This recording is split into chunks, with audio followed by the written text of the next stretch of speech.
আলহামদুলিল্লাহ, আসসালাতু ওয়াসসালামু আলা রাসূলিল্লাহ।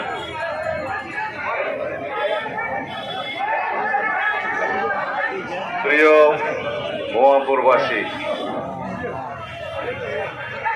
আমি খুব জোর গলায় বক্তব্য দেব না, এদের বয়স আছে দিয়েছে, একটু দয়া করে শুনলে ভালো।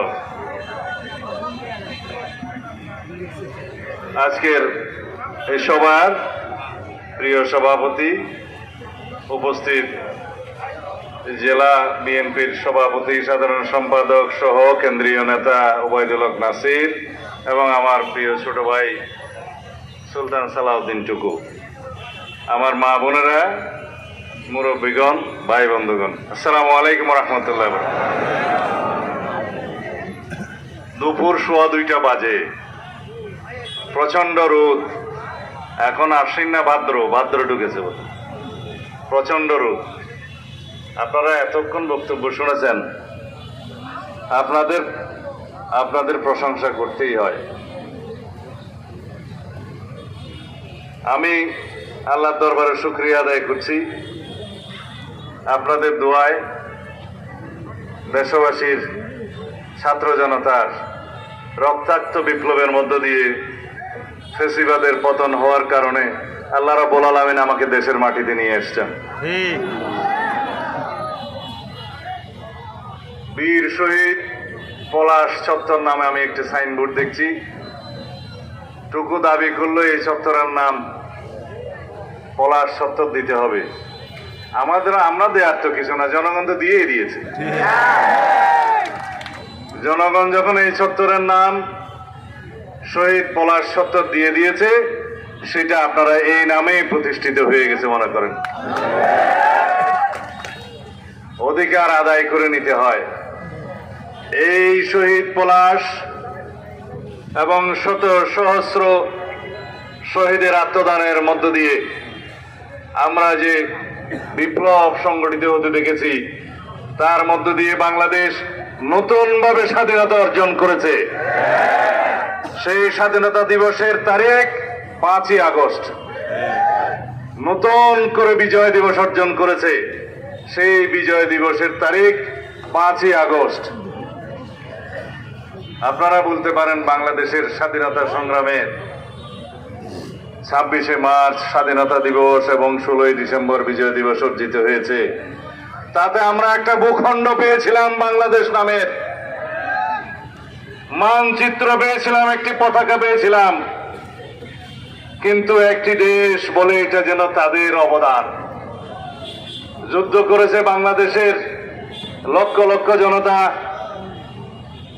শহীদ হয়েছে লক্ষ লক্ষ জনগণ, ইজ্জত হারিয়েছে লক্ষ লক্ষ মা বোন।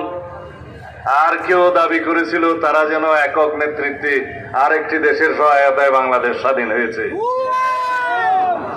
এইবার বলতে পারবে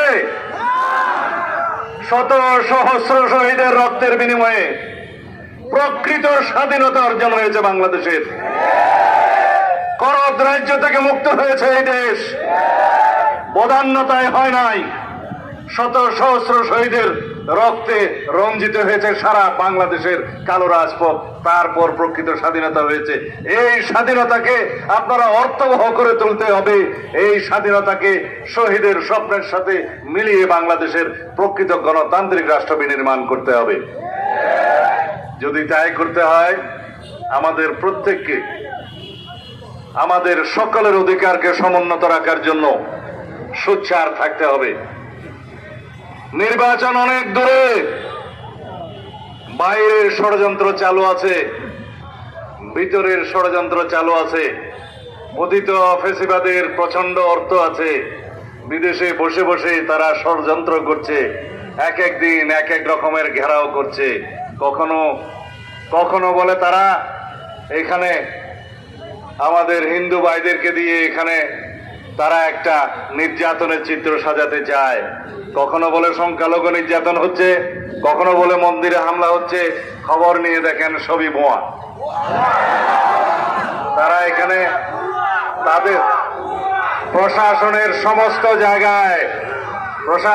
সমস্ত জায়গায় পুলিশ বিভাগে এবং অন্যত্র সমস্ত জায়গায় তাদের এজেন্টরা এখনো লুকিয়ে আছে। আমি বলতে চাই, বাংলাদেশে প্রতি বিপ্লবের কোন স্বপ্ন বাস্তবায়ন হতে দেশের জনগণ দিবে না। যদি মনে করেন বাংলাদেশের ভিতরে অস্থিরতা সৃষ্টি করে ফ্যাসিবাদী আওয়ামী গোষ্ঠী আবার বাংলাদেশে রাজনীতি করার সুযোগ পাবে, এটা মিথ্যা কথা। যারা গণহত্যা চালিয়েছে বাংলাদেশে, তারা কি বাংলাদেশে জনগণের সামনে আর কোনদিন রাজনীতি করার অধিকার রাখে? আপনারা বলছেন কোন অধিকার রাখে? অধিকার রাখে? সুতরাং এই ফ্যাসিবাদী গণহত্যাকারী কোনদিন বাংলাদেশের মানুষের সামনে এসে রাজনীতি করার সাহস যেন আর না পায়, সেই জন্য আপনাদেরকে প্রতিনিয়ত রাজপথে সোচ্চার থাকতে হবে। যতদিন না এই অন্তর্বর্তীকালীন সরকার একটি সুষ্ঠু নির্বাচনের রোডম্যাপ ঘোষণা না করবে, ততদিন পর্যন্ত আপনাদেরকে রাজপথে আন্দোলনে সোচ্চার থাকতে হবে। শহীদের দাবি কি ছিল? বৈষম্যহীন বাংলাদেশ। শহীদের দাবি কি ছিল?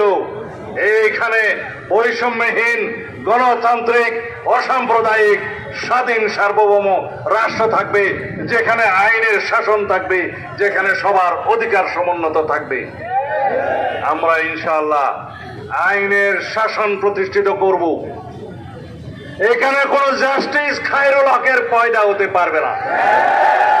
এখানে কোন কালো মানিকের জাস্টিসের কালো মানিকের মতো কুলাঙ্গার পয়দা হতে পারবে না বিচার বিভাগে।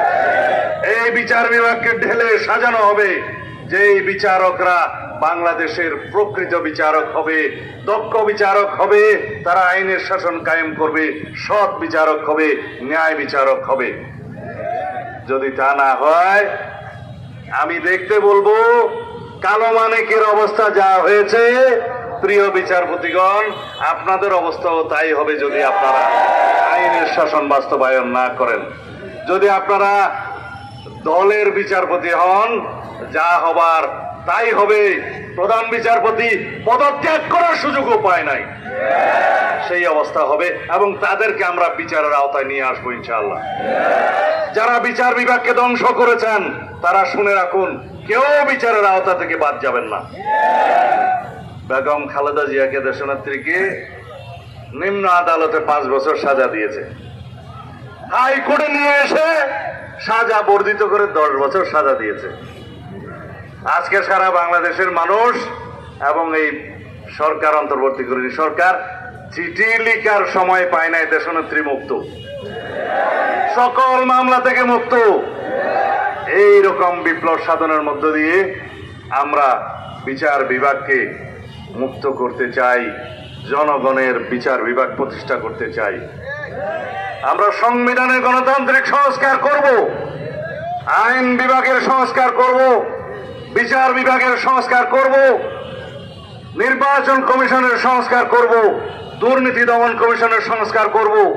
বাংলাদেশের যত রকমের সাংবিধানিক প্রতিষ্ঠান আছে, গণতান্ত্রিক প্রতিষ্ঠান আছে, মানবাধিকারের প্রতিষ্ঠান আছে, এমনকি গণমাধ্যম সহ সর্বত্র কমিশন বসিয়ে এমন সংস্কার করব যে সংস্কারের মধ্য দিয়ে বাংলাদেশে একটি প্রকৃত গণতান্ত্রিক সাম্যের বৈষম্যহীন একটি রাষ্ট্রে পরিণত হয়, শহীদের স্বপ্ন বাস্তবায়ন হয়।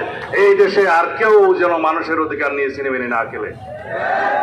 শেখ হাসিনা দিল্লিতে গিয়ে বসে আছে, ষড়যন্ত্র করছে, বাংলাদেশে ফেরত আসার স্বপ্ন দেখছে। স্বপ্ন দেখতে হবে না। শেখ হাসিনাকে পৃথিবীর যে প্রান্তেই যারাই আশ্রয় দিক না কেন, তার বিচার হয় বাংলাদেশের আদালতে হবে, না হয় আন্তর্জাতিক আদালতে হবে। বিচারের সম্মুখীন তাকে করতেই হবে, করব ইনশাআল্লাহ।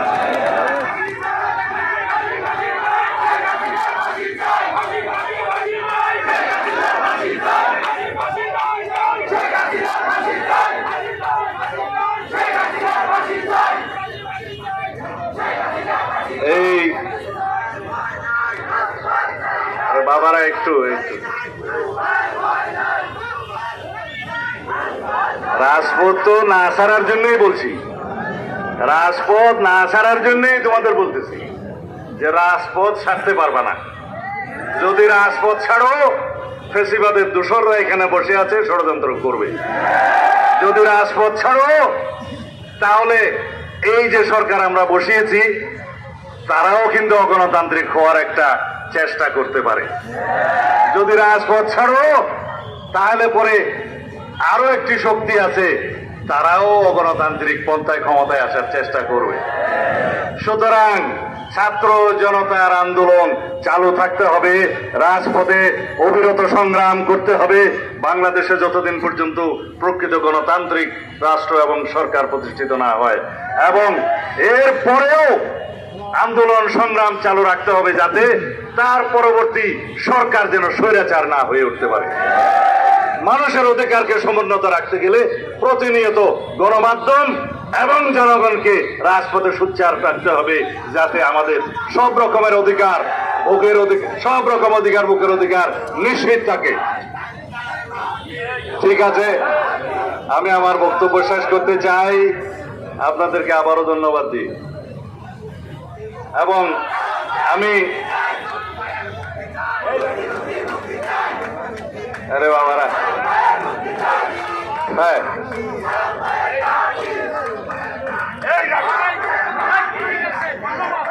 বলতে দিবা তো।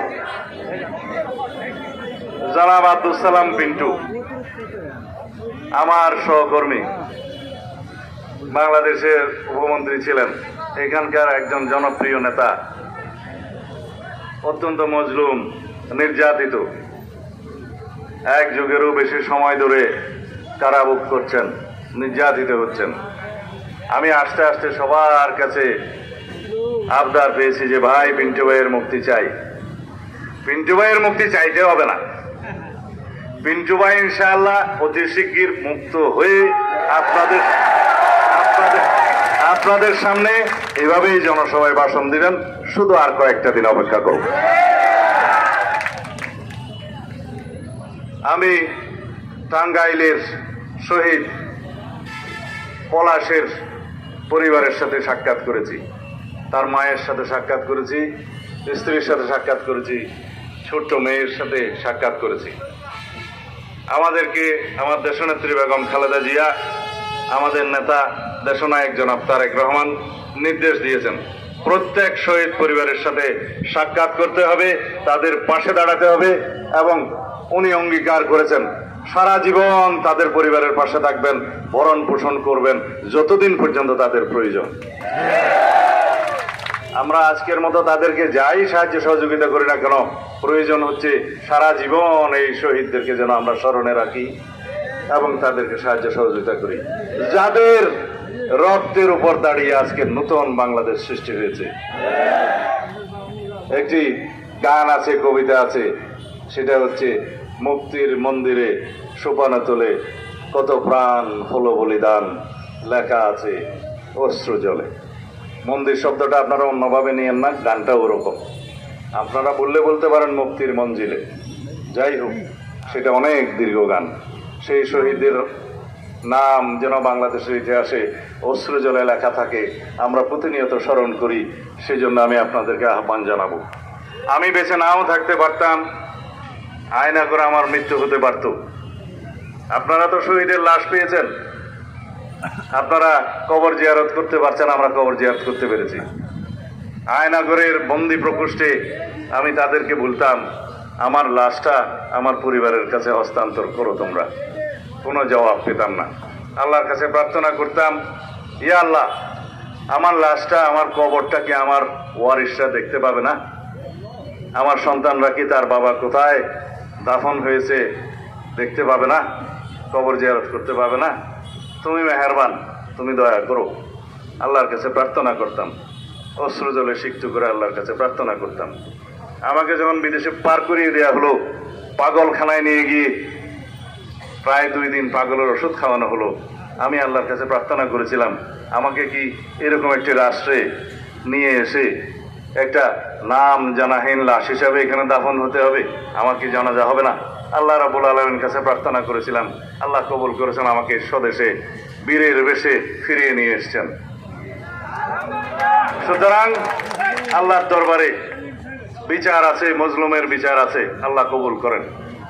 আপনারা দোয়া করবেন, এমন বাংলাদেশ প্রতিষ্ঠিত হবে সামনে ইনশাআল্লাহ, যেখানে কেউ গুম হবে না, যেখানে কেউ অন্যায়ভাবে বন্দিত্ব বরণ করবে না, যেখানে আইনের শাসন প্রতিষ্ঠিত হবে, যেখানে কেউ গুম করে বাংলাদেশে কাউকে রাখতে পারবে না। আমরা প্রথম দিন থেকে আমি সাক্ষাৎকারে বলেছি, বাংলাদেশে এই মুহূর্ত থেকে সমস্ত গোয়েন্দা সংস্থার সকল গোপন কুঠুরি বন্ধ হতে হবে, সমস্ত গোয়েন্দা সংস্থাকে রাজনীতিতে নাক গলানো বন্ধ করতে হবে। সুতরাং সেই রকম একটি আইনের শাসনের বাংলাদেশ, সেই রকম একটি গণতান্ত্রিক রাষ্ট্র আমাদেরকে বিনির্মাণ করতে হবে। আপনারা অবিরত সংগ্রামে লিপ্ত থাকবেন আপনাদের অধিকারের জন্য, যাতে ভবিষ্যৎ কোন সরকার স্বৈরাচারী হয়ে না উঠতে পারে। আমি আমার বক্তব্য এখানে শেষ করলাম। অসংখ্য ধন্যবাদ জানাই আপনাদের এই ভর দুপুরে আমাদের বক্তব্য শোনার জন্য। কৃতজ্ঞতা জানাচ্ছি আপনাদের। নসরুম মিনাল্লাহ ওয়া ফাতহুল করিম। আসসালামু আলাইকুম ওয়া রাহমাতুল্লাহি ওয়া বারাকাতুহু। বাংলাদেশ জিন্দাবাদ, বাংলাদেশ জাতীয়তাবাদী দল জিন্দাবাদ, শহীদ জিয়া অমর হোক, বেগম খালেদা জিয়া জিন্দাবাদ, আমাদের তারুণ্যের অহংকার দেশনায়ক জনাব তারেক রহমান জিন্দাবাদ। বোয়াপুরের শহীদদের আবারও স্মরণ করে আমি আমার বক্তব্য শেষ করছি। আসসালামু আলাইকুম।